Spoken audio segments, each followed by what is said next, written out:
Всем привет, меня зовут Алла, и в этом видео будет подробный мастер-класс по пошиву вот такого замечательного текстильного короба. Они используются для хранения абсолютно любых вещей. Как вы видите, у меня это нитки и небольшие швейные аксессуары.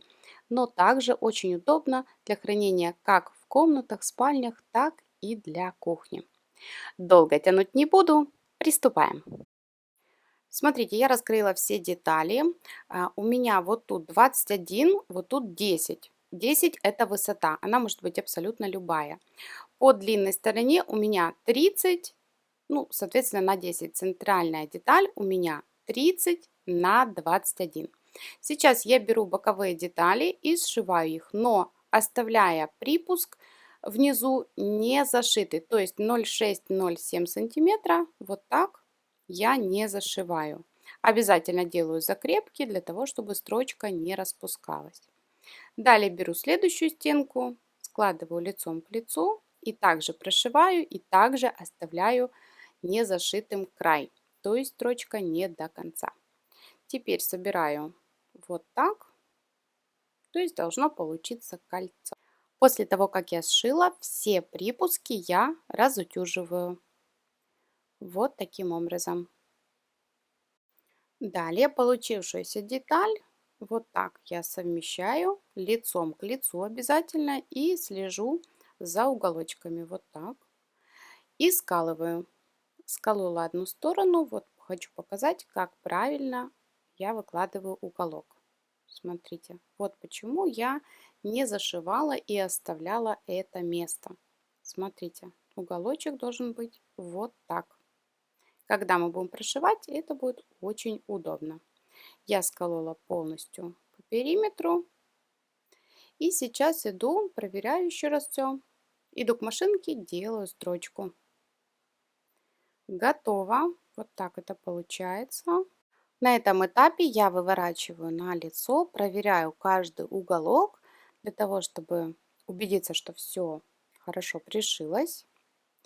И если все хорошо, то я обязательно на этом этапе еще отутюживаю. Утюжу вот эти места. Вот так пальчиками я хорошо выравниваю, для того, чтобы не было наплыва. И утюжу. Кто давно смотрит мой канал, тот наверняка знает, что я вообще утюжу на каждом этапе. Это помогает работам быть более аккуратными.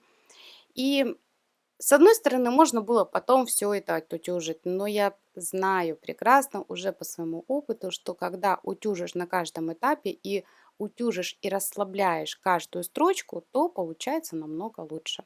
Вот что у меня получилось. Теперь я беру вот такую термостежку. Это такая стежка с синтепоном вместе. И из этой ткани выкраиваю точно такие же детали. Но перед тем, как с ней работать, я сначала утюжу. Утюжу с паром для того, чтобы у синтепона ушел объем, осталась только плотность, при этом он будет держать форму. И это изделие в конечном итоге можно будет стирать и утюжить. Я раскрыла такие же детали и сшиваю все точно так же. Вот что получилось. Тут я срезала вот эти уголочки, ну потому что форму она держит, и чтобы не топорщилась. Складываю лицом к лицу. Обязательно проверяю, чтобы у меня совпадали все уголочки вот так. Кстати, на стежке, на термостежке я тоже все припуски разутюживала. Теперь делаю строчку и оставляю место для того, чтобы вывернуть. Вот смотрите, строчка готова. И выворачиваю. Место можно оставлять как на длинной стороне, так и на боковой. Кстати, короб может быть и вполне себе квадратный. Теперь снова вот так пальчиками все выравниваю. И, конечно же, обязательно утюжу. Место, через которое выворачивала, тут тоже очень аккуратно, вот так припуск загибаю и утюжу. Вот так. Теперь делаю строчку, ну, то есть мне нужно сделать декоративную строчку. В принципе, можно сделать прямой строчкой, но я решила сделать вот таким зигзагом. Это прерывистый зигзаг, или его еще называют трикотажный. Все, короб мой готов. Вот такая красота получилась.